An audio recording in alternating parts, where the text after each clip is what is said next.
याच्या बाबतीमध्ये कागदपत्र आलेले आहेत।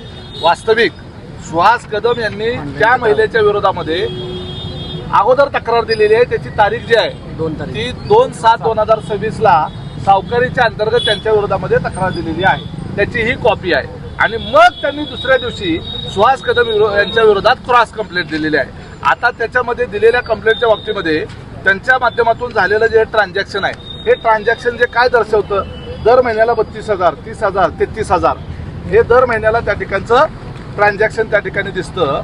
आणि याच्यामध्ये एका ट्रान्झॅक्शन मध्ये खाली लिहिलंय 32,500 रुपये व्याज आणि 500 रुपये दंड, टोटल असं 33,000 रुपये। म्हणजे कुठंतरी हा व्याजाचा किंवा सावकारीचा प्रकार असा वाटतो। ज्यांनी तक्रार दिली आहे त्यापूर्वी आमच्याच कार्यकर्त्या होत्या, अतिशय चांगल्या पद्धतीने ते काम करायच्या। आजही आमची त्यांच्याबद्दल काही तक्रार नाही।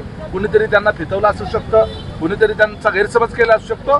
निश्चितपणे त्यांच्याशी चर्चा करता येईल। आम्हाला त्या ठिकाणी ते हा मुद्दा आणि याची कुठेही सांगडा असायचं काही कारण नाही असं मला वाटतं। दादा, तुमच्याच पक्षाच्या कार्यकर्त्यांनी तुमच्याच पक्षाच्या कार्यकर्त्याकडून जे आहे ते पैसे व्याजाने घेणे आणि त्याचं व्याज परत भरणे कितपत कायदेशीर प्रक्रिया वाटते तुम्हाला? कायद्याच्या भाषेत हे योग्य आहे का? हे पहा, हे आज अनेक ठिकाणी एकमेकांना मदत करणं, एकमेकांकडून उसने पैसे घेणं, एकमेकांना आर्थिक अडचणीत मदत करणं हे चालू असतं। हे नित्य पातळीवरचे काही of the record, on the record असे व्यवहार चालू असतात।